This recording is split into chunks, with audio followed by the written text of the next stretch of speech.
Season 2 episode 1 dari serial film Kingdom ini dimulai dengan cerita 3 tahun yang lalu tentang tentara Joseon di Sangju saat melawan Jepang.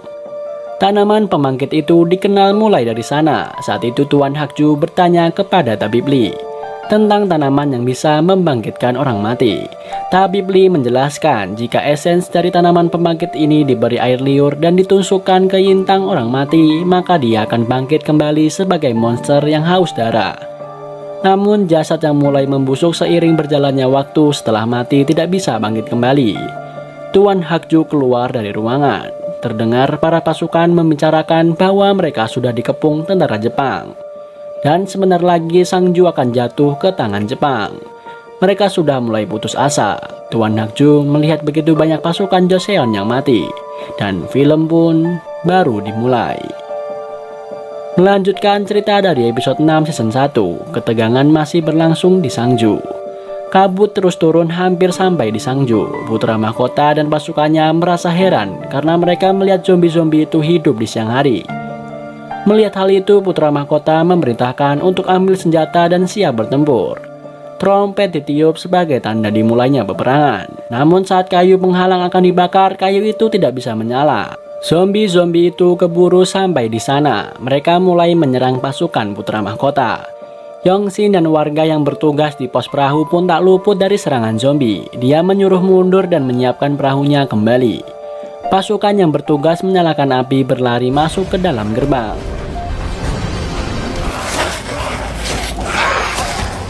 Zombie mulai mendekati gerbang penahan, namun mereka masuk ke dalam lubang jebakan dan pintu gerbang pun ditutup. Terlihat di jembatan sungai Byeongsang dipenuhi para zombie. Tuan An menyuruh mempersiapkan meriam karena dia melihat lubang jebakan hampir penuh dengan zombie. Dan mereka pun menggunakan meriam itu untuk membunuh para zombie. Pasukan panah juga dikerahkan, namun karena saking banyaknya zombie, akhirnya mereka kewalahan menghadapi para zombie tersebut.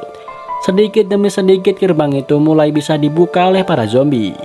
Muyong dan Tuan An mengusulkan agar pasukan mundur. Setelah melihat jumlah zombie terlalu banyak, putra mahkota menyetujui untuk mundur. Mereka segera berlari menuju gerbang Sangju.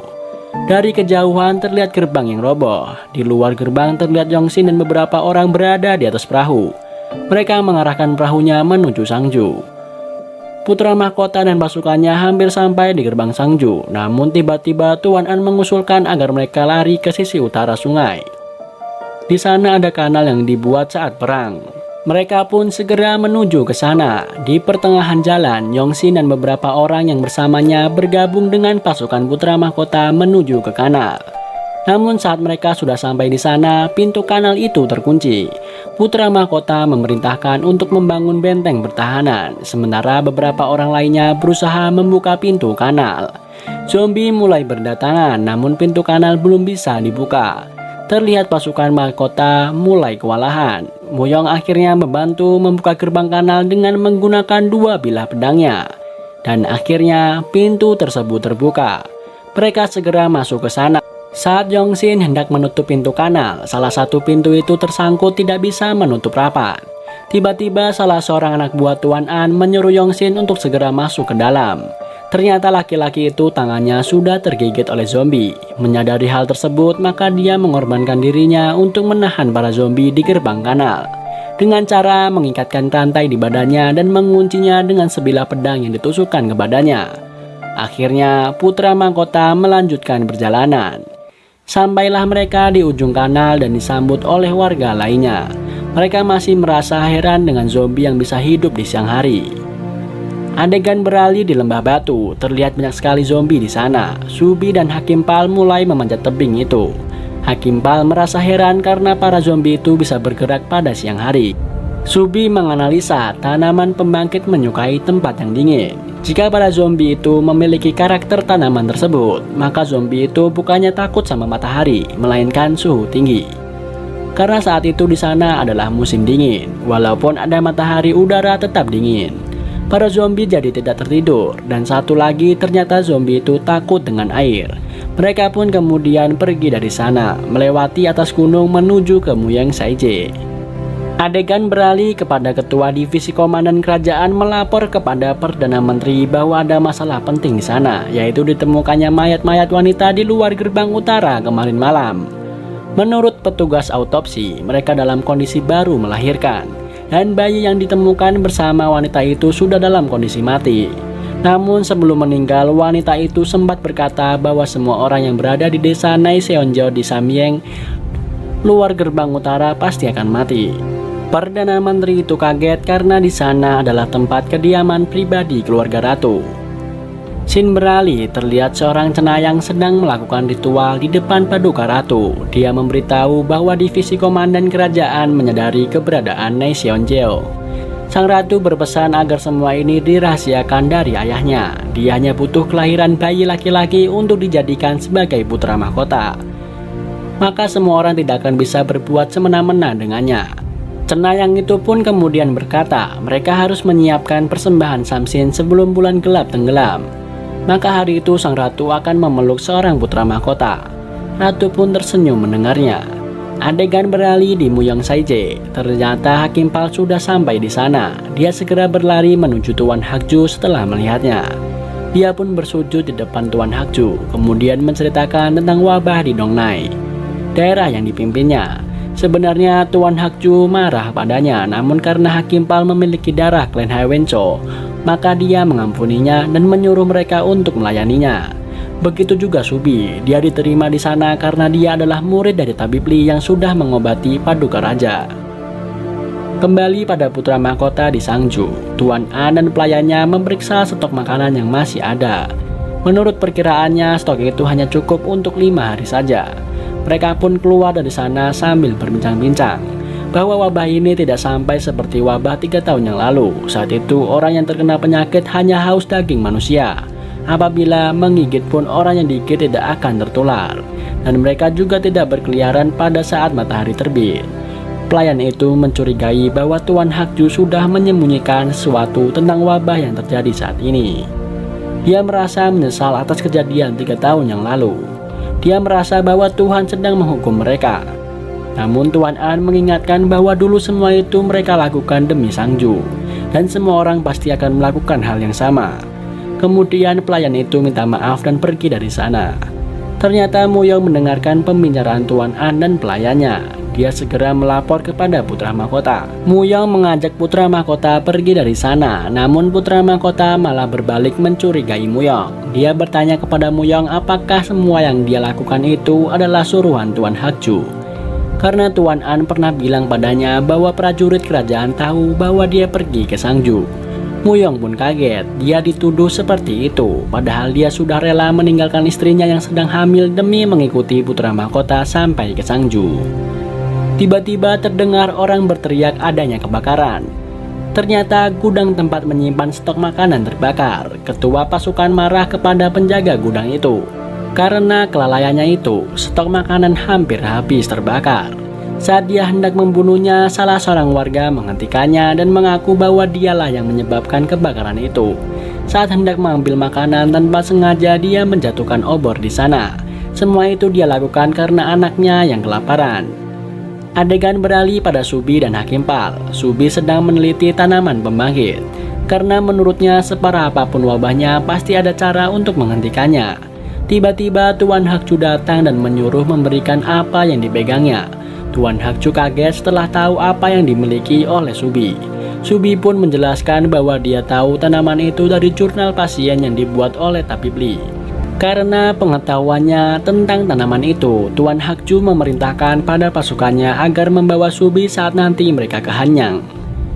Adegan beralih ke Sangju di kediaman Tuan An. Putra mahkota sedang berunding di sana. Dia akan pergi ke Muyong Saije untuk menyelamatkan warga yang masih tersisa di Sangju. Oleh karena itu, dia meminta untuk dipilihkan anggota terbaik untuk menemaninya. Orang terbaik pun sudah dipilih. Segera mereka mulai perjalanan menuju ke Muyong Saije. Beberapa orang bertugas mengalihkan perhatian para zombie dengan cara melukai tangannya hingga mengeluarkan darah. Mereka meneteskan darah itu dari atas gerbang, sehingga putra mahkota dan beberapa pengikutnya bisa pergi melalui kanal. Sebelumnya terlihat putra mahkota menjelaskan rute mana saja yang akan mereka lalui, agar bisa terhindar dari zombie. Mereka juga membicarakan strategi untuk bisa menghadapi pasukan yang ada di Muyong Saije. Tuan An bertanya apa rencana putra mahkota saat sudah sampai di Muyong Saije. Ternyata tujuan putra mahkota ke sana adalah untuk membunuh Tuan Hakju. Dia akan menghukum Tuan Hakju dan kembali ke tempatnya, yaitu sebagai putra mahkota. Setelah itu dia akan menyelamatkan rakyat dari kelaparan dan wabah dan membuka dunia baru. Terlihat putra mahkota dan beberapa pengikutnya berlari memulai perjalanan menuju Muyong Saije, dan film pun bersambung.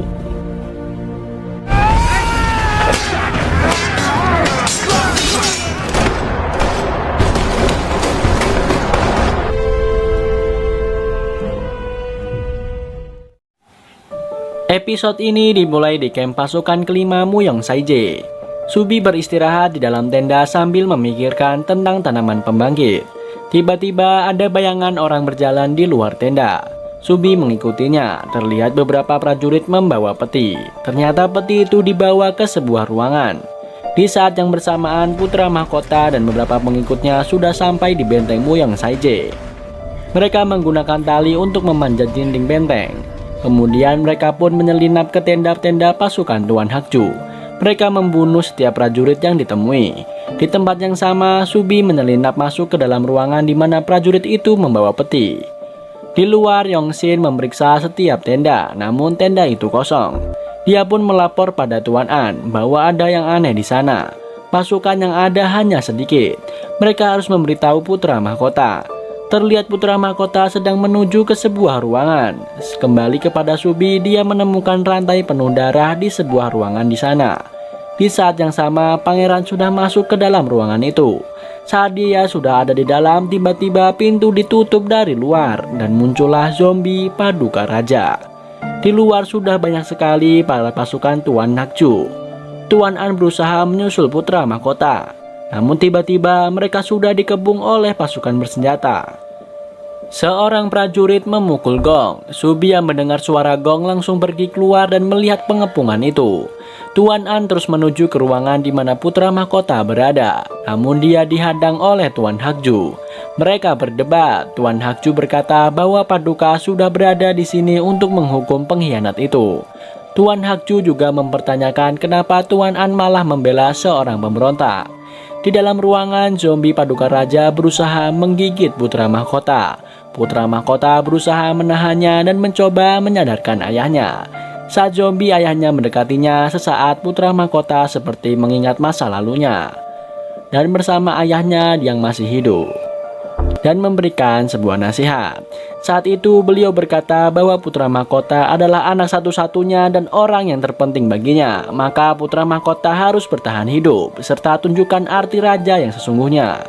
Di luar ruangan, semua pengikut putra mahkota sudah tertangkap oleh pasukan Tuan Hakju, kecuali Tuan An yang sedang berhadapan dengan Tuan Hakju. Tuan An lalu mengatakan di depan semua orang bahwa sebenarnya Paduka Raja sebenarnya sudah wafat. Karena keserakahan akan kekuasaan, Tuan Hakju membangkitkan Paduka Raja dan membuatnya menjadi monster yang haus akan daging manusia. Dia juga berkata karena Paduka Raja sudah wafat, maka menurut hukum negara, penggantinya adalah putra mahkota. Setelah itu, Tuan An menuju ke ruangan di mana putra mahkota berada di dalam. Tuan Hakju memerintahkan pasukannya untuk menembak Tuan An. Namun mereka diam saja. Kemudian dia membunuh salah satu pasukannya dan memerintahkan kembali untuk menembak Tuan An. Tuan An tertembak namun dia tetap berusaha untuk membuka pengunci pintu itu. Dia pun diberondong lagi dengan tembakan, namun Tuan An berhasil membuka pintu itu. Terlihat Paduka Raja sudah dipenggal kepalanya oleh putra mahkota. Tuan An mendekati putra mahkota dan memberikan semangat kepadanya.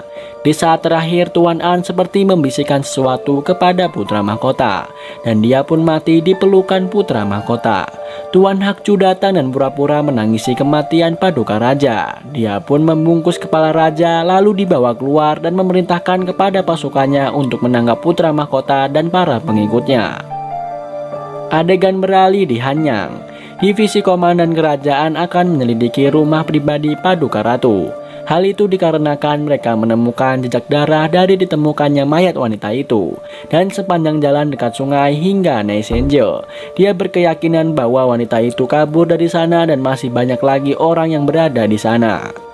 Shin beralih ke istana. Kepala Dayang melapor pada ratu bahwa divisi komandan kerajaan akan menyelidiki Naisenjo. Kemudian terlihat orang-orang Naisenjo pergi meninggalkan kediaman itu. Mereka terlihat terburu-buru. Di tengah jalan mereka berpapasan dengan rombongan divisi komandan kerajaan. Segera rombongan divisi kerajaan menuju ke Naisenjo. Mereka segera menyelidiki rumah itu. Namun para pelayan di sana berusaha menghalang-halanginya. Ketua divisi tidak memperdulikannya. Mereka menyelidiki setiap ruangan yang ada di sana.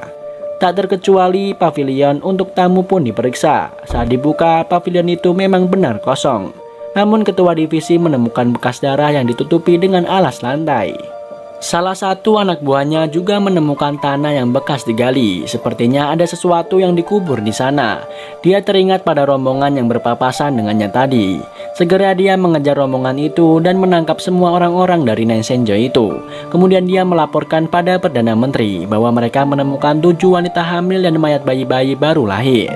Bayi-bayi itu seperti mati dicekik, namun tak ada tanda kekerasan pada bayi laki-laki.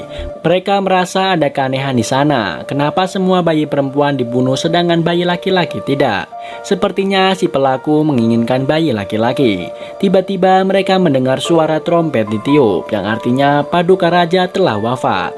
Adegan beralih, terlihat semua petinggi kerajaan sedang berkumpul. Mereka membaca surat yang dikirimkan oleh Hakju yang berisi bahwa dia telah memberi hukuman keras pada pengkhianat Tuan Chang atau putra mahkota karena telah memenggal raja demi untuk mendapatkan tahta. Mereka serempak menangis dan memberikan penghormatan terakhir. Semua orang yang berada di istana ikut berduka. Mayat raja sudah dimasukkan ke dalam peti dan siap dibawa ke Hanyang. Sedangkan jenazah Tuan An, walaupun dia berpihak pada pengkhianat, namun karena sudah pernah berjasa pada negara, maka jenazahnya akan dikafani dan diperlakukan dengan hormat. Shin beralih di ruang rapat istana. Para Perdana Menteri sedang membicarakan tentang pembagian tugas untuk upacara pemakaman Paduka Raja. Selain itu mereka juga membicarakan tentang tahta kerajaan yang kosong. Ada perbedaan pendapat di sana. Tiba-tiba Kepala Kasim datang dan memberitahu bahwa ada kabar dari rumah bersalin, bahwa Paduka Ratu sudah mulai merasakan kontraksi. Adegan beralih di rumah bersalin Ratu. Terlihat Kepala Dayang menghadap sang ratu. Dia melaporkan bahwa wanita hamil yang lain sudah diurus sesuai dengan perintahnya. Di tempat lain terlihat Perdana Menteri menyuruh ketua divisi kerajaan untuk mempercepat penyelidikan di Naisenjo. Mereka harus mengungkap semua ini sebelum persalinan ratu selesai. Shin beralih di camp Woyang Saije. Subi membawa sekotak obat. Dia beralasan pada penjaga bahwa Hakim Pal sudah memerintahkannya. Ternyata Subi menemui putra mahkota. Saat Subi hendak membersihkan lukanya, tiba-tiba putra mahkota memegang tangannya dan menuliskan sesuatu di lantai dengan menggunakan air. Di tempat lain, Yongshin dan teman-temannya dikurung. Mereka merencanakan sesuatu agar bisa keluar dari sana. Semua terlihat sedang bersiap untuk berangkat ke Hanyang. Para pengikut putra mahkota pun dikeluarkan dari kurungan. Saat kedua penjaga itu membuka kurungan Yongshin, para penjaga itu diserang dan dilumpuhkan. Yongshin dan teman-temannya berhasil. Mereka segera menyerang dan membunuh pasukan Tuan Hakju. Tuan Hakju melihat hal itu dan menyuruh pengikutnya untuk membunuh mereka. Yongshin memberi aba-aba pada teman-temannya bahwa dia akan menembak Tuan Hakju. Ternyata salah seorang pengikut Tuan Hakju melindunginya. Tuan Hakju lolos dari kematiannya. Dia sangat marah, kemudian menyuruh pasukannya untuk menangkap Yongshin. Akhirnya Yongshin pun tertangkap kembali. Terlihat putra mahkota baru sampai di sana. Tiba-tiba terdengar suara orang ketakutan sambil berkata ada monster. Semua pasukan bersiaga. Ternyata monster itu adalah mayat Tuan An yang sudah menjadi zombie. Dia mencium aroma darah yang berada di topi Tuan Hakju. Zombie Tuan An pun menuju ke arahnya. Tuan Hakju menyuruh pasukannya untuk menembak dan membidik kepalanya. Namun zombie itu terus berjalan. Flashback, ternyata sebelum mati, Tuan An memberitahu pada putra mahkota untuk membuatnya menjadi zombie untuk mengungkap kebenaran, dan putra mahkota menyuruh Subi untuk melakukannya. Flashback pun berakhir. Zombie Tuan An terus maju dan berhasil menggigit Tuan Hakju, dan film pun bersambung. Episode ini dimulai dengan kisah flashback 3 tahun yang lalu. Tuan An dan Tuan Hakju sedang membicarakan tentang tanaman pembangkit. Tuan Hakju menjelaskan dengan tanaman itu mayat tidak akan mati meski disayat atau ditusuk, dan bangkit sebagai monster yang haus daging manusia. Lalu Tuan An menanyakan tujuan Tuan Hakju memberitahunya tentang masalah itu. Tuan Hakju mengusulkan agar mereka membunuh prajurit desa Sumang untuk dijadikan monster. Karena menurutnya prajurit di sana tidak berguna, sedangkan mayat yang sudah busuk tidak bisa dibangkitkan kembali. Semua monster itu akan digunakan untuk melawan tentara Jepang. Namun Tuan An tidak setuju, karena bagaimanapun juga mereka adalah rakyat yang harus dilindungi. Tuan An hendak pergi dari sana, karena dia tidak percaya apa yang Tuan Hakju bilang. Tiba-tiba Tuan Hakju membuka pintu dan muncullah zombie di sana. Tuan Hakju memberitahu bahwa sebentar lagi tentara Jepang akan mengepung mereka, sedangkan tentara mereka tinggal 500 orang saja. Mereka tidak akan menang jika hanya mengandalkan tentara saja. Akhirnya Tuan An menyetujui hal itu. Mereka membunuh semua orang prajurit yang ada di desa Sumang untuk dijadikan monster. Tuan Hakju segera mengatur strategi. Saat tentara Jepang hendak menyerang, akhirnya pertempuran antara tentara Jepang melawan monster pun terjadi. Saat pertempuran usai, Tuan An melihat bekas-bekas pembantaian di sana. Dia merasa berhutang budi pada prajurit desa Sumang. Flashback berakhir. Di akhir episode 2, Tuan Hakju digigit oleh Tuan An yang sedang menjadi monster. Dia roboh, segera putra mahkota memenggal kepala Tuan An. Kemudian putra mahkota menjelaskan bahwa dia telah menyuruh Subi untuk membangkitkan mayat Tuan An. Seperti apa yang sudah Tuan Hakju lakukan pada sang raja, agar mereka semua percaya. Putra mahkota juga menyuruh Subi untuk menjelaskan semua apa yang sudah dibaca di jurnal pasien milik Tabibli tentang sang raja. Kemudian dia juga membeberkan semua kesalahan dan kecurangan yang sudah dilakukan oleh klan Haiwenco. Mulai saat itu kekuasaan di Muyang Saije dipegang oleh putra mahkota. Adegan beralih di benteng Sangju. Terlihat beberapa orang membawa gerobak dan beberapa lainnya melindungi mereka dari kejaran para zombie. Ternyata semua itu adalah perintah dari putra mahkota untuk mengirimkan makanan kepada orang-orang yang masih ada di benteng Sangju. Akhirnya dengan kerja keras dan strategi yang baik, mereka sampai di tempat tujuan. Mereka juga memberitahu bahwa Tuan Hakju berhasil dikalahkan oleh putra mahkota dan mengambil alih Saije. Mereka juga menyampaikan pesan dari putra mahkota bahwa mereka akan dikirimkan makanan secara rutin untuk bisa bertahan. Kembali ke Muyang Saije. Tuan Hakju sedang dirawat oleh Subi. Hakim Pal takut jika pamannya akan menjadi monster. Namun Subi menjelaskan bahwa tidak semua orang yang digigit oleh mayat bangkit akan menjadi monster. Contohnya Dan I, anak murid Titik dari Tabibli. Namun dia sakit berkepanjangan lalu tewas. Hakim Pal memohon kepada Subi untuk mengobati pamannya. Saat dicek suhu tubuh Tuan Hakju terlalu dingin. Subi berpamitan akan mencarikan obat untuk menghangatkan tubuhnya. Namun tiba-tiba Hakim Pal menunjukkan sesuatu. Sebuah bahan obat langka yang biasa diminta oleh Paduka Ratu. Subi kaget karena itu adalah bahan obat untuk penyakit ginekologi, yaitu untuk orang yang guguran. Namun tiba-tiba seseorang datang. Di luar terlihat putra mahkota baru sampai di sana dan dia mendapatkan laporan bahwa Subi, Hakim Pal dan Tuan Hakju dibawa pergi oleh Muyong, pengawal pribadinya. Muyong sudah mengelabui petugas dengan mengatakan bahwa semua yang dia lakukan adalah perintah putra mahkota. Di saat yang sama terlihat Muyong membawa Subi dan Tuan Hakju dengan sebuah gerobak. Di belakangnya Hakim Pal mengikuti dengan menaiki kuda. Flashback Muyong saat mengantarkan istrinya yang sedang hamil ke Nainsenjo karena dia akan mengawal putra mahkota pergi keluar istana. Sesaat setelah istrinya masuk ke dalam, Bom Il anak Tuan Hakju menemuinya. Ternyata istrinya dijadikan sandera agar Muyong mau menjadi mata-mata untuk klan Haiwenco. Dia bertugas memberi informasi kemana dan sama siapa putra mahkota bertemu. Flashback pun berakhir.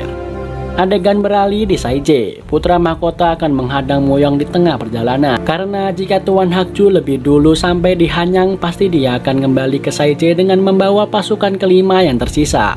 Putra mahkota pergi bersama Yongsin dan beberapa pasukan yang menemaninya.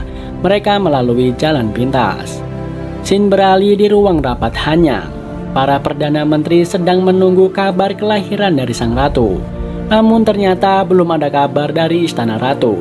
Di tempat lain sedang berlangsung interogasi oleh Ketua Divisi Komandan Kerajaan pada seorang wanita yang berhasil ditangkap saat berusaha kabur dari Nensenje. Namun wanita itu tetap bungkam. Tiba-tiba seorang datang melapor bahwa para kuli meminjamkan tandu ke Nensenje sebenarnya berjumlah 6, bukan 3. Lalu Ketua Divisi Komandan Kerajaan segera pergi ke Istana Ratu. Dia akan memeriksa kamar budak yang ada di sana. Mereka dihalangi oleh para penjaga di sana, namun hal itu tidak dihiraukannya. Ketua Divisi Komandan Kerajaan melihat ada 3 tandu di sana. Dia akan masuk ke dalam Istana Ratu, namun dihadang oleh kepala dayang di sana karena Paduka Ratu sedang proses persalinan. Ketua divisi langsung menanyakan siapa yang dibawa masuk ke Istana Ratu dengan menggunakan 3 tandu. Kepala dayang berkata bahwa tandu-tandu itu untuk mengangkut para ibu susu yang akan menyusui pangeran. Namun ketua divisi komandan tidak percaya. Dia hendak memeriksanya. Setelah dibuka pintunya, dia mendapati 3 wanita hamil di sana. Scene beralih, ternyata ketua divisi komandan kerajaan ditangkap karena dia sudah berani masuk ke istana bersalin ratu. Kabar itu pun dilaporkan oleh dayang pada sang ratu. Terlihat sang ratu tersenyum mendengarnya. Ratu menanyakan kabar tentang kelahiran bayi yang ditunggunya. Dayang itu mengatakan akan segera ada kabar baik. Adegan beralih pada Muyong. Subi memberitahu Muyong bahwa Tuan Hakju dalam bahaya. Mereka harus beristirahat dan mengobati lukanya Tuan Hakju. Muyong menghentikan kudanya. Subi berkata bahwa tubuh Tuan Hakju sangat dingin dan nadinya sangat lemah. Kalau dibiarkan keadaan ini, Tuan Hakju bisa mati. Mereka pun akhirnya berhenti di sebuah rumah. Saat Subi pergi keluar hendak mengambil air, terlihat Tuan Hakju mengatakan sesuatu kepada Hakim Pal. Subi masuk ke dalam rumah, namun Hakim Pal tidak ada di sana. Subi segera merawat Tuan Hakju. Adegan beralih pada putra mahkota. Mereka menemukan jejak roda gerobak Muyong. Yongsin bertanya kepada putra mahkota, kenapa dia membiarkan Muyong padahal dia sudah tahu bahwa Muyong sudah berkhianat. Putra mahkota berkata bahwa dia sudah tidak mau kehilangan lagi orang-orang yang terdekatnya. Makanya dia berusaha mempercayainya. Adegan beralih kepada Muyong. Subi menanyakan kapan putra mahkota akan datang karena dia merasa bahwa Muyong telah berbohong akan hal ini. Subi juga mencoba mengingatkan Muyong agar menghentikan semua ini. Namun Muyong malah menyuruhnya untuk bersiap. Subi memberitahunya bahwa ada sesuatu yang harus diberitahukan kepada putra mahkota tentang Paduka Ratu. Bahwa selama ini Paduka Ratu sudah mengkonsumsi obat untuk menghilangkan darah dari keguguran atau persalinan. Padahal obat itu termasuk obat keras dan wanita hamil dilarang meminum itu. Muyong kaget mendengar penjelasan Subi. Tiba-tiba mereka mendengar Tuan Hakju bersuara. Muyong langsung menanyakan tentang obat itu dan rencana Tuan Hakju kenapa di Senje banyak sekali wanita hamil di sana. Belum sempat Tuan Hakju menjawab, tiba-tiba di luar terdengar ringkihan kuda. Muyong hendak memeriksa, namun sebuah anak panah mengenainya. Dan masuklah beberapa pasukan berusaha menyerangnya. Muyong kalah karena dia dipanah dari belakang. Pasukan itu membawa Tuan Hakju pergi dari sana. Ternyata semua ini adalah perintah Tuan Hakju kepada Hakim Pal agar dia memanggil pasukan terdekat. Hakim Pal mengajak Subi pergi dari sana. Sebenarnya Subi hendak menolong Muyong, namun Muyong juga menyuruhnya pergi dari sana untuk meneliti lebih lanjut tentang Ratu. Akhirnya Subi pergi bersama Hakim Pal meninggalkan Muyong di sana. Muyong berusaha bangkit dan berjalan tertatih. Putra mahkota melihatnya dan berlari memeluknya. Akhirnya Muyong meninggal di pelukan putra mahkota. Sebelum meninggal dia sempat bilang bahwa di Nensenje banyak wanita hamil. Sepertinya Istana Ratu sedang merencanakan sesuatu. Di sana juga ada istri dan keluarganya. Dia juga minta maaf atas semua kebodohannya. Terlihat di Istana Ratu, istri Muyong sudah melahirkan bayi laki-laki. Paduka Ratu tersenyum bahagia dan film pun bersambung. Episode ini dimulai dengan flashback Muyong saat mencuri makanan milik putra mahkota yang sedang tertidur. Namun dia ketahuan. Putra mahkota terbangun. Muyong minta maaf karena semua ini dia lakukan demi istrinya yang sedang hamil. Putra mahkota pun memaafkannya dengan syarat Muyong selalu menjaga dan menemaninya apapun yang terjadi, meski terpuruk sekalipun. Muyong pun menyanggupi hal itu. flashback berakhir. Ia masih memeluk mayat Muyong. Salah seorang mengingatkannya tentang rencana semula, yaitu menghadang Tuan Hakju menuju ke Hanyang. Adegan beralih di Hanyang. Tuan Hakju sudah sampai di Hanyang, namun kondisinya memburuk. Subi dipinta Hakim Pal untuk segera mengobati pamannya. Subi mencoba menganalisa tentang zombie. Dia teringat bahwa zombie itu tidak berani melintas meski air itu tidak dalam. Kemudian dia mencoba mengobati Tuan Hakju dengan memasukkannya ke dalam air. Saat dia mengamatinya, tiba-tiba Tuan Hakju meronta-ronta. Mereka menahan Tuan Hakju agar tetap di dalam air. Dan yang terjadi selanjutnya sangat mengejutkan. Dari dalam tubuh Tuan Hakju keluar parasit seperti cacing-cacing kecil. Dan tak lama kemudian Tuan Hakju terbangun. Di tempat lain, di ruang rapat para menteri, mereka mendengar suara lonceng dibunyikan yang artinya sang ratu sudah melahirkan seorang pangeran. Mereka segera pergi ke istana ratu dan memberikan selamat atas kelahiran sang pangeran. Di Naisenjo terlihat beberapa orang menyeret mayat-mayat perempuan untuk dimasukkan ke sebuah lubang. Namun belum selesai mereka melakukan itu, tiba-tiba datang pasukan putra mahkota.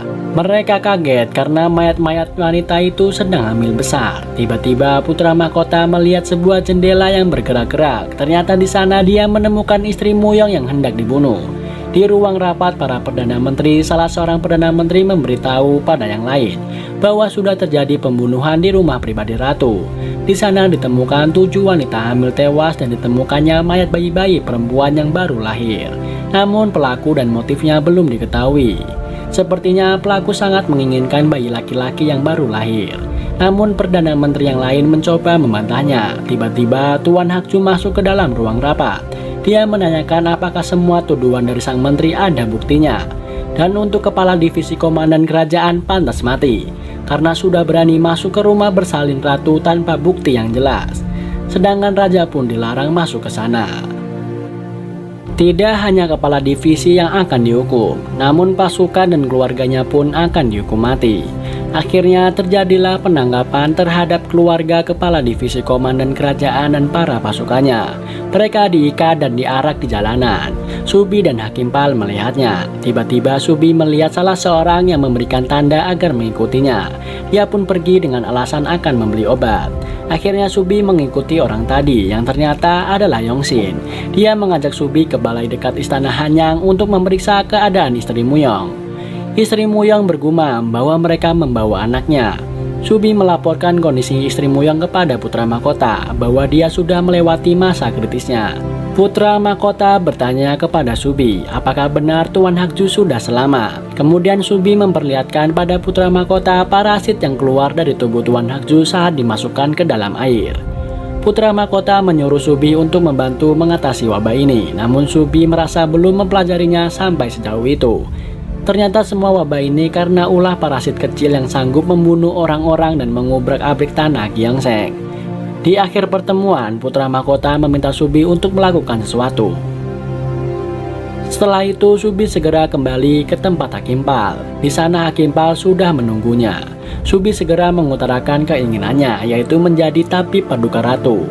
Hal itu disampaikan Hakim Pal kepada Tuan Hakju, dan Tuan Hakju menyetujui hal itu. Adegan beralih di kamar utama istana ratu. Sang ratu sedang menggendong bayinya. Tiba-tiba Tuan Hakju mendatanginya bersama Subi. Saat Tuan Hakju datang, sang ratu berbasa basi dengan menanyakan keadaannya. Dia juga memperlihatkan bayinya kepada Tuan Hakju, namun Tuan Hakju hanya diam. Kemudian sang ratu menuangkan teh untuk ayahnya, sambil bertanya tentang keputusan ayahnya untuk memenggal kepala seluruh pasukan kelima. Menurutnya itu adalah keputusan yang tepat karena mereka sudah berkhianat membela putra mahkota. Namun menurut Tuan Hakju, mereka hanyalah umpan untuk menangkap putra mahkota. Sedangkan penjahat sesungguhnya adalah orang lain. Tuan Hakju meminum tehnya. Kemudian dia menjelaskan bahwa orang yang dibawanya adalah orang yang pandai mengobati. Karena khawatir akan kesehatan putrinya setelah melahirkan, kemudian Tuan Hakju menyuruh Subi untuk mengecek denyut nadi sang ratu. Namun ratu menolaknya. Tuan Hakju membawa Subi mendekat pada sang ratu dan menyuruh mengecek denyut nadinya, dan hasilnya mengejutkan. Denyut nadi sang ratu tidak terasa, yang artinya bahwa bayi itu bukanlah anak sang ratu. Tuan Hakju memarahi putrinya. Dia mengungkit sifat putrinya yang kejam, licik, dan bodoh. Hal itu hampir menyebabkan klan Hyeon terjatuh. Terjadilah perdebatan di sana. Saat Tuan Hakju hendak pergi dari sana, tiba-tiba dia muntah darah, terjatuh dan mati. Ternyata sang ratu telah memasukkan racun ke dalam teh yang diminum oleh Tuan Hakju. Hal itu dia lakukan karena Tuan Hakju selalu menghina dan mengabaikannya, hanya karena dia adalah seorang wanita. Sang ratu merasa bahwa sekarang dia sudah membuktikan dia kini mempunyai segalanya. Adegan beralih, terlihat sebuah peti yang berisi mayat Tuan Hakju dibawa untuk dimakamkan. Rakyat membicarakan kematian Tuan Hakju. Mereka bersedih karena wabah ini telah mengakibatkan sang raja dan ketua dewan negaranya meninggal. Mereka pun merasa putus asa. Terlihat Yongsin bersama putra mahkota sedang membicarakan tentang berita bahwa keluarga dari pasukan kelima akan dipenggal kepalanya besok. Namun putra mahkota malah bertanya kenapa Yongsin tetap mengikutinya. Dia sudah tahu tujuan utama Yongsin, yaitu balas dendam kepada Tuan An dan Tuan Hakju, dan mereka pun sudah mendapatkan ganjarannya. Yongsin menjawab bahwa meskipun mereka sudah mati, namun keadaan masih sama. Dia berharap pada putra mahkota agar ada sedikit perubahan di sana. Adegan beralih di istana. Ratu memanggil Hakim Pal. Dia diminta oleh sang ratu untuk membantunya. Dia juga diangkat menjadi kepala divisi komandan kerajaan agar bisa menjaga pangeran, sang ratu, dan kerajaannya. Di akhir pertemuan, Hakim Pal menanyakan keberadaan Subi. Ternyata Subi sudah dikirim ke rumah pribadi ratu. Di tempat lain terlihat Subi dikurung dengan mata ditutup. Tiba-tiba dia dibawa untuk menemui sang ratu. Sang ratu memerintahkan Subi untuk mempelajari lebih banyak tentang mayat hidup. Ternyata di situ sang ratu menyembunyikan zombie. Dia akan mengikuti jejak ayahnya dengan memanfaatkan mereka. Ternyata Subi dikurung bersebelahan dengan para zombie, dan film pun bersambung. Putra mahkota mengumpulkan pasukannya. Dia meminta mereka untuk tetap setia mengikuti perintahnya, meski keluarga mereka dalam ancaman. Di tempat lain terlihat kepala pasukan kelima membawa buku jurnal pasien milik raja. Scene beralih, terlihat iring-iringan keluarga pasukan kelima yang ditangkap oleh pasukan kerajaan. Terlihat kepala pasukan kelima di sana. Dia melihat istri dan anaknya dalam iring-iringan itu. Kemudian dia menemui Perdana Menteri. Setelah itu terlihat beberapa Perdana Menteri sedang membicarakan tentang keputusan ratu untuk memenggal keluarga yang dianggap sebagai pengkhianat. Salah seorang dari mereka memberi usulan agar hukuman mati itu diundur. Namun yang lain membantahnya karena menurut mereka perintah ratu sama dengan titah raja. Tiba-tiba seseorang menyuruh mereka keluar. Di sana ada kepala pasukan kelima. Dia memberi laporan bahwa putra mahkota sedang memimpin satuan latihan militer dan menanti bala bantuan di Balai Jaingi, luar istana Anyang. Dia melakukan itu semua agar keluarganya dibebaskan dari hukuman. Setelah mendengar laporan tersebut, segera mereka membawa pasukan untuk menyerang ke Balai Yonggi. Anak panah pun dilepaskan dari luar, tapi tidak ada terdengar suara di sana. Segera mereka menerobos masuk ke dalam Balai Yonggi, namun tidak ada satupun orang di sana. Kemudian mereka menyadari bahwa itu semua adalah jebakan untuk memancing agar para prajurit keluar dari Hanyang. Dan ternyata benar, putra mahkota dan pasukannya sudah sampai di Hanyang. Segera prajurit itu menyuruh menutup semua gerbang, sehingga prajurit yang hendak masuk kembali ke Hanyang pun tertahan di luar. Seorang prajurit melapor ke istana bahwa putra mahkota dan pasukannya sudah sampai di Hanyang. Namun sisa prajurit mereka tinggal sedikit, karena banyak yang keluar istana bersama para pengawal untuk menyerang putra mahkota. Kepala prajurit itu segera memerintahkan untuk meminta bantuan kepada Menteri Urusan Militer. Adegan beralih di tempat pelaksanaan hukuman. Terlihat komandan kerajaan diikat pada sebuah tiang. Ternyata Hakim Pal yang memimpin pelaksanaan eksekusi itu. Dia pun kemudian membacakan perintah dari sang ratu untuk memusnahkan semua keluarga prajurit yang sudah berkhianat pada kerajaan dengan cara hukuman mati. Semua yang ada di sana menangis dan berteriak memohon ampun. Hakim Pal melihat sekeliling, hatinya terenyuh dan dia pun akhirnya tidak sanggup untuk melakukannya. Tiba-tiba putra mahkota datang. Hakim Pal segera bersujud di depannya. Putra mahkota sangat senang karena Hakim Pal membatalkan hukuman tersebut.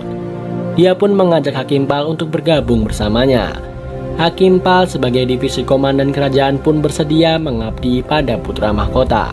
Kemudian semua yang ada di sana bersujud kepada putra mahkota dan segera mereka membebaskan para tahanan. Di istana, Perdana Menteri datang dan kepala prajurit itu melaporkan bahwa para pemberontak sudah dibawa ke lokasi hukuman mati. Namun tiba-tiba Perdana Menteri itu mengeluarkan pedangnya dan dia menyuruh pasukannya untuk menahan semua yang ada di sana. Di saat yang sama, kepala dayang melapor pada sang ratu bahwa gerbang Hanyang ditutup sehingga para pengawal istana tidak bisa masuk. Dia mengusulkan agar sang ratu menghindar, namun sang ratu malah akan menuju ke istana utama untuk menyambut anaknya itu. Akhirnya putra mahkota sampai di istana. Dia bertemu dengan Perdana Menteri dan pasukannya. Flashback, Perdana Menteri itu melihat isi jurnal pasien raja yang dibawa oleh kepala pasukan kelima. Kemudian kepala pasukan kelima memberitahu permintaan putra mahkota kepadanya bahwa dia harus menunjukkan bahwa dia berbeda dengan klan Hewenco dan gerombolannya, dan flashback pun berakhir. Perdana Menteri melaporkan bahwa prajurit istana sudah berhasil ditundukkan dan bersedia mengawal putra mahkota menuju ke dalam istana. Di saat yang sama, para tahanan juga dibebaskan. Kembali kepada putra mahkota, saat masuk ke istana, terlihat para petinggi kerajaan bersujud memohon ampun kepadanya, dan mereka pun bersedia mengantarkan putra mahkota masuk ke dalam istana. Sesampainya di dalam, sang ratu sedang duduk di singgasana kerajaan dengan pakaian kebesarannya, sambil menggendong bayinya Muyong. Putra mahkota menyuruhnya turun dari sana, namun sang ratu tidak mau, karena menurutnya tata itu sekarang adalah milik anaknya. Satu persatu para pejabat itu menceritakan kebusukan yang sudah dilakukan sang ratu, dan mereka juga meragukan bahwa bayi itu adalah anak sang raja. Mendengar semua itu, ratu pun marah. Segera putra mahkota menyuruh sang ratu untuk segera turun dari sana. Namun dia tetap tidak mau. Tiba-tiba salah satu petinggi kerajaan itu mengusulkan dia akan mengambil stempel kerajaan dan membuatnya menulis surat pewarisan tahta. Dia pun segera pergi dari sana. Di istana ratu, seorang dayang melapor bahwa penasihat Juangsang dan Usang akan datang mengambil stempel. Kepala dayang itu terlihat berpikir sejenak sambil melihat kunci yang dipegangnya. Ternyata itu adalah kunci untuk membuka kurungan zombie yang berada di dalam penjara. Segera dia menuju ke sana dan membukanya. Terlihat juga Subi sedang berusaha memutuskan ikatan tangannya. Tiba-tiba terdengar teriakan. Di saat yang bersamaan, kedua penasihat itu sampai di istana ratu, namun dia tidak menemukan siapapun di sana.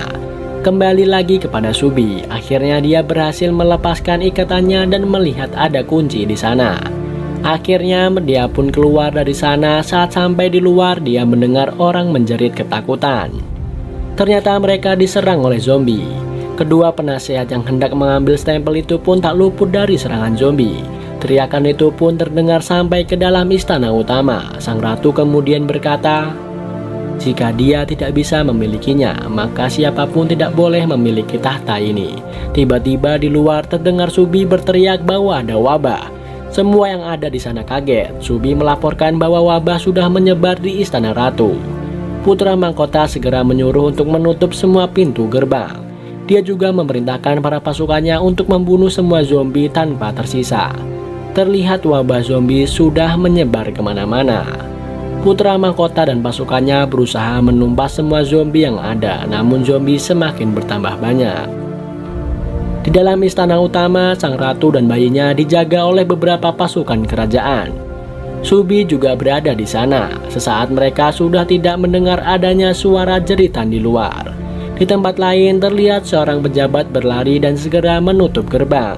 Dia menyuruh putra mahkota untuk pergi dari sana. Ternyata di luar gerbang banyak sekali zombie yang mengejarnya. Dia mengorbankan dirinya untuk menjaga gerbang agar zombie tidak bisa masuk ke sana. Akhirnya putra mahkota dan pasukan yang tersisa kabur dari sana. Sedangkan di ruang istana utama, para zombie sudah mulai mencoba masuk ke dalam.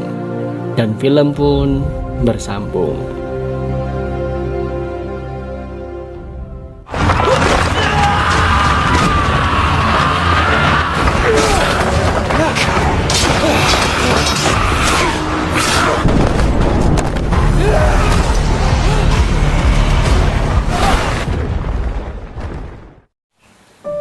Episode terakhir dari film Kingdom Season 2, di mana putra mahkota dan sisa pasukannya sudah mulai terdesak oleh para zombie. Dan di istana utama, zombie juga sudah mulai berhasil membobol dinding ruangan. Para pasukan yang menjaga ratu berusaha menahannya, namun mereka kalah jumlah. Subi memberitahu bahwa para zombie itu takut api. Dia segera melemparkan lampu di sekitarnya. Saat zombie itu berhasil masuk ke dalam, sang ratu hanya diam saja dan membiarkan tubuhnya digigit oleh para zombie itu. Subi melindungi dirinya dengan menggunakan obor. Dia mendengar suara bayi dan menyelamatkannya. Dia keluar dari sana dengan menggunakan kain yang dibakar. Dan Subi pun bersembunyi di sebuah ruangan. Kembali lagi kepada putra mahkota dan pasukannya. Dengan pasukan yang tersisa, mereka pun menyusun rencana, di mana putra mahkota memiliki ide untuk memancing mereka ke halaman belakang yang ada danau kecil. Karena di sana sedang musim dingin, danau itu membeku, sehingga mereka akan membawa zombie ke tempat itu dan menenggelamkannya di sana. Mereka memancing para zombie itu dengan menggunakan tetesan darah dan berlari di atas genteng. Terlihat para zombie berhasil terpancing dan semuanya menjalankan tugasnya masing-masing. Dan karena kurang hati-hati, beberapa pasukan terjatuh dan dimakan zombie. Hakim Pal juga hampir saja terjatuh.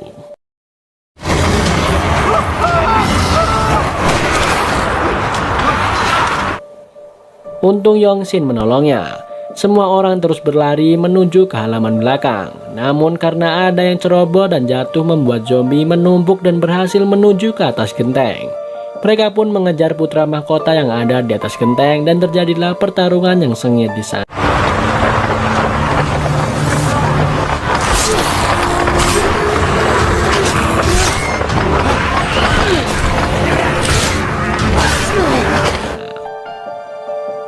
Putra mahkota berhasil selamat dengan kecerdikannya.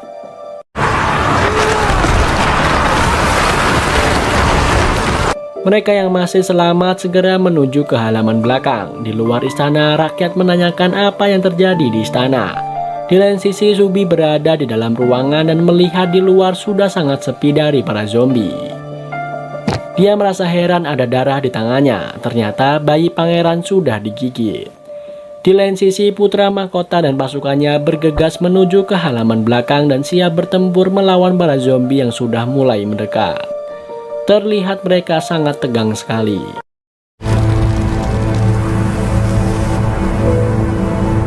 Dan saat para zombie mendekat, ada yang bertugas menghancurkan es danau yang membeku dan sisanya bertahan dan mencoba mengulur waktu. Karena semakin lama zombie itu bertambah banyak, pasukan putra mahkota kewalahan dan terlihat zombie ratu yang berlari, dan di sini semuanya sudah pasrah.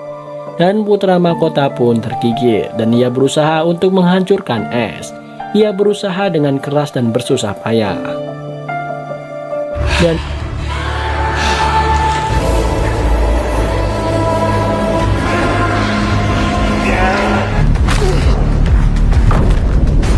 ia mulai putus asa melihat semuanya sudah dibantai oleh zombie. Dan di sini dia melihat seekor zombie yang sangat besar berlari. Dengan cepat putra mahkota membanting zombie tersebut. Mereka semua masuk ke dalam danau kecil itu.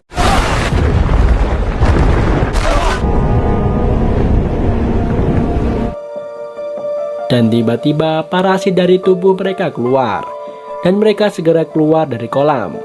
Dan tampak semuanya terkejut menyadari bahwa mereka masih hidup. Dan keesokannya mereka yang tersisa keluar dari istana dan sudah ditunggu ketua pelajar yang memberikan sambutan kepada putra mahkota. Putra mahkota menyuruh para prajurit untuk mengambil jenazah para zombie yang ada di danau untuk disemayamkan dengan baik. Namun mereka tak menemukan jasad pangeran. Ya, karena pangeran masih hidup bersama Subi. Terlihat putra mahkota berbincang dengan ketua pelajar. Di sini ketua pelajar ingin agar putra mahkota segera menjadi raja dan pemimpin rakyatnya. Dan ketua pelajar menyuruh agar membunuh pangeran jika ketemu, agar klan Hawenco tak bisa protes akan pengangkatan putra mahkota. Terlihat putra mahkota bingung karena pangeran itu adalah anak dari Muyong pengawal dan sahabat baiknya. Adegan beralih pada putra mahkota yang mendatangi kamar raja, dan di sana ternyata Subi bersembunyi bersama pangeran. Dan saat Subi memperlihatkan pangeran, ternyata dia sudah digigit. Subi menjelaskan meski anak itu digigit tapi dia bukan monster, dan putra mahkota bimbang dengan semua ini dan apa yang harus ia lakukan. Lalu tiba-tiba 3 bulan kemudian, terlihat di Sangju semua mayat dan wabah zombie sudah berakhir karena mayat sudah mulai membusuk. Dan setelah itu 7 tahun kemudian, terlihat kerajaan sudah mulai kembali normal. Dan mereka menyambut seorang anak kecil yang ternyata anak Muyong sudah menjadi paduka raja. Di mana diketahui sejarah sudah berubah. Ternyata di sana dijelaskan bahwa ayah, ibu, dan kakaknya yaitu putra mahkota sudah meninggal karena wabah 7 tahun yang lalu, dan semuanya menyembunyikan rahasia itu. Dan saat anak itu pergi, Hakim Pal dan divisi komandan kerajaan berbincang tentang masa lalu yang disembunyikannya. Dan hal itu didengar oleh klan Hawenco yang tersisa. Terlihat Hakim Pal ingin kembali ke rumahnya. Ternyata Yongsin menyamar dan memberikan kejutan kepada Hakim Pal. Mereka berbicara tanpa ada batas antara kaya atau miskin, bangsawan atau rakyat jelata. Di sini mereka membicarakan paduka raja kecil, dan semuanya ternyata mereka lakukan sesuai perintah putra mahkota. Adegan beralih pada 7 tahun yang lalu. Saat putra mahkota ingin membunuh bayi itu, dia mengurungkan niatnya karena Subi meyakinkannya. Namun ketua pelajar datang dan menyuruh putra mahkota membunuhnya. Putra mahkota yang baik hati tak mau melakukan hal tersebut. Kemudian dia menyuruh agar menjaga bayi itu dengan baik dan menjadikannya raja, sedangkan dia akan ada di balik tirai untuk melindungi kerajaan dan rakyat jelata. Dan putra mahkota pergi dari sana. Flashback pun berakhir. Hakim Pal menanyakan keadaan putra mahkota sekarang kepada Yongsin. Ternyata Subi bersama putra mahkota menyelidiki tentang wabah yang terjadi pada 7 tahun yang lalu. Yongsin memberikan catatan kepada Hakim Pal tentang wabah tersebut. Wabah terjadi dari tanaman pembangkit. Telur yang ada di tanaman itu berubah menjadi parasit dan membangkitkan mayat dan membuatnya haus akan darah. Dan orang yang tergigit akan terinfeksi oleh parasit dan akan sakit kemudian mati. Sedangkan penyakit mulai menular di Jielhen. Ketika manusia memakan daging manusia yang terinfeksi, mereka akan menjadi zombie dan menulari yang lain dengan cepat. Namun ada cara mengeluarkan parasit itu dari tubuh, yaitu dicelupkan ke dalam air. Dan bayi yang baru lahir tak akan terkena wabah. Mereka tak bisa menyerang di musim semi dan panas, namun masih ada yang belum bisa terungkap. Subi dan putra mahkota mencoba menguak rahasia yang lebih besar dari tanaman tersebut. Ternyata di seluruh Korea tanaman itu masih ada di mana-mana. Terlihat Subi dan putra mahkota menemukan tanaman pembangkit. Ternyata ada yang menanam tanaman tersebut. Dan ternyata orang Tiongkok menjualnya, dan mereka sudah tahu manfaat dari tanaman tersebut. Di mana putra mahkota pergi ke utara untuk mencari orang yang menjual tanaman pembangkit tersebut. Adegan beralih pada putra mahkota yang menemukan sebuah rumah yang baru saja ditinggalkan penghuninya. Dan di sini Subi masuk dan menemukan tanaman pembangkit. Dan Subi memberitahu tentang hal itu kepada putra mahkota. Di lain sisi terlihat seseorang datang menemui pangeran yang tertidur. Di sisi lain putra mahkota melihat bahwa ada zombie yang datang menggunakan alat pemancing suara yang menandakan masih banyak zombie yang akan berdatangan, dan ternyata mereka sudah dijebak oleh seseorang.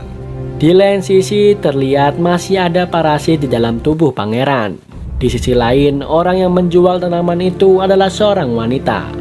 Dan film Kingdom pun berakhir. Karena belum rilis lagi yang season 3 dikarenakan COVID-19, mohon maaf saya belum bisa melanjutkannya kembali. Sungguh film yang penuh misteri dan sangat menarik. Semoga terhibur dengan konten yang saya sajikan. Terima kasih sudah menonton, sampai jumpa kembali di film berikutnya.